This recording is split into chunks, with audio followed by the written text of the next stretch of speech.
नमस्कार, आपका स्वागत है उदयबाग क्लासेस में। हम यहाँ राजस्थान की सभी एग्जाम्स में आने वाली ऑथेंटिक बुक से पढ़ेंगे।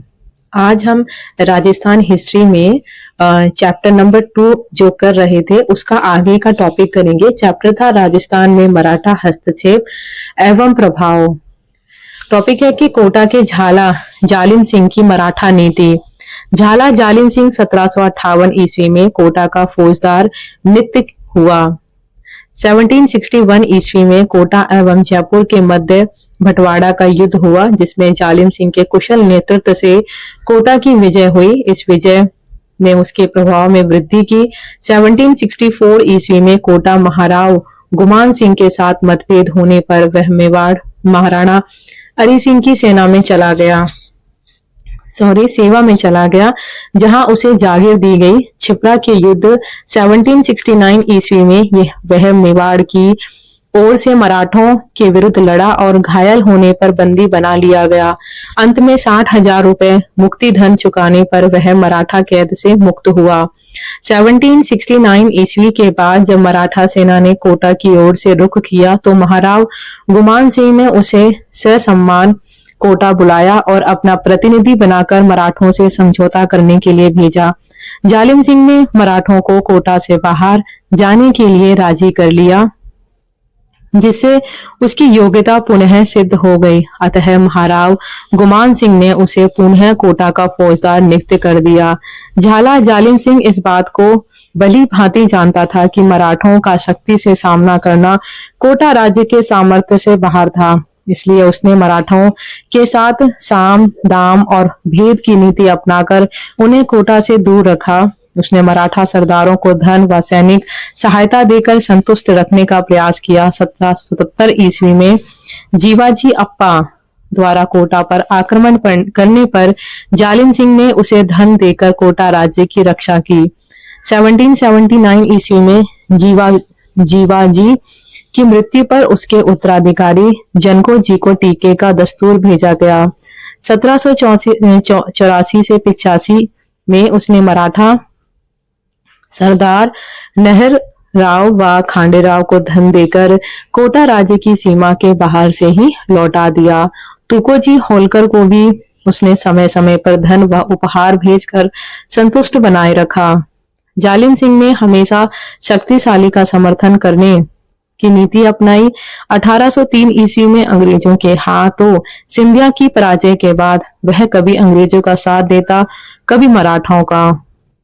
अंग्रेज जब होलकर का पीछा कर रहे थे तो उसने होलकर के विरुद्ध अंग्रेजों की सहायता की। इसके बाद होलकर ने जब कोटा पर आक्रमण किया तो उसे 3 लाख रुपए देकर कोटा को मराठों की लूट खसोट से बचाया। मराठों की अंग्रेजों के हाथों पराजय होने पर उसने उनके विरुद्ध ईस्ट इंडिया कंपनी की सहायता की, जबकि मराठों से उसकी मित्रता थी।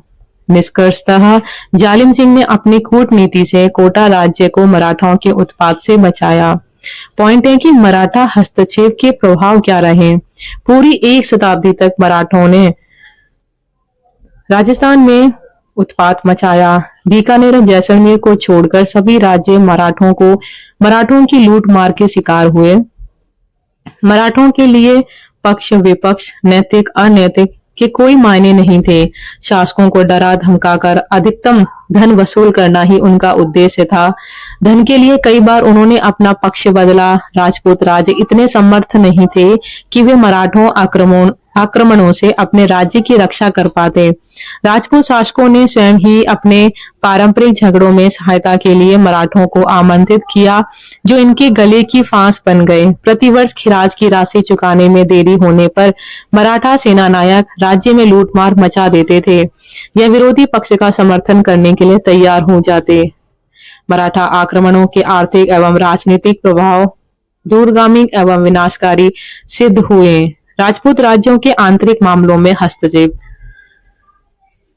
बूंदी के उत्तराधिकारी के प्रश्न को लेकर राजस्थान में मराठों का प्रवेश हुआ, उस समय उनकी स्थिति आक्रमणकारी की ना होकर राज्य के ही एक पक्ष के सहयोगी के रूप में थी। बाद में जयपुर, जोधपुर और मेवाड़ के उत्तराधिकार संघर्ष में भी इनकी स्थिति आक्रमणकारी की अपेक्षा विरोधी पक्ष के सहयोगी के रूप में ही रही।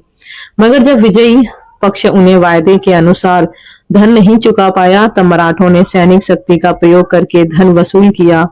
इसके बाद वे राजपूत राज्यों से एक निश्चित धनराशि खिराज या चौथ के रूप में वसूल करने लगे। इसके लिए राजपूत राज्यों में उन्होंने अपने अधिकारी नियुक्त किए, जो अधिकाधिक धन वसूली के लिए राज्यों के आंतरिक मामलों में भी दखल देने लगे। जैसलमेर और बीकानेर को छोड़कर सभी राज्य उनके करद राज्य बन गए। राजस्थान की आर्थिक दुर्दशा, मुगलों के पतन के बाद राजपूत राज्यों की आय के बाहरी स्रोत समाप्त हो गए और केंद्रीय शक्ति के नियंत्रण के अभाव के कारण उनके पारस्परिक संघर्ष बढ़ गए, जिसका प्रभाव उनकी आर्थिक स्थिति पर पड़ा। इसी मध्य मराठों के निरंतर आक्रमणों और लूटपाट से कृषि नष्ट हो गई और व्यापार वाणिज्य भी नष्ट होने के कगार पर पहुंच गया। मराठों को कभी समाप्त न होने वाली मांगों की पूर्ति के लिए राजपूत शासक प्रजा कर बढ़ाते गए, जिसके जनसाधारण की स्थिति भी शोचनीय हो गई। मराठा आक्रमणों ने राजस्थान को बर्बादी के कगार पर पहुंचा दिया और शासक असहाय से अपनी प्रजा एवं राज्य की बर्बादी को मूक दर्शक बनकर देखते रहे। राजस्थान की इतनी आर्थिक बर्बादी इतिहास में कभी नहीं हुई। शासकों एवं सामंतों के पारस्परिक झगड़ों में वृद्धि, मुगल साम्राज्य की दृढ़ स्थिति के दौरान राजपूत शासकों के अक्सर अपने राज्य से बाहर रहने के बाद भी सामंत अपने शासक के प्रति स्वामी भक्त बने रहे। उन्होंने कभी शासकों के आदेशों की अवहेलना नहीं की।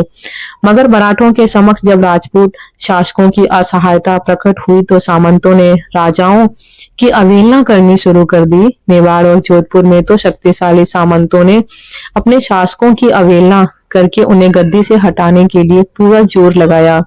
शासकों और सामंतों ने एक दूसरे के विरुद्ध मराठों की सहायता प्राप्त की और युद्ध किए।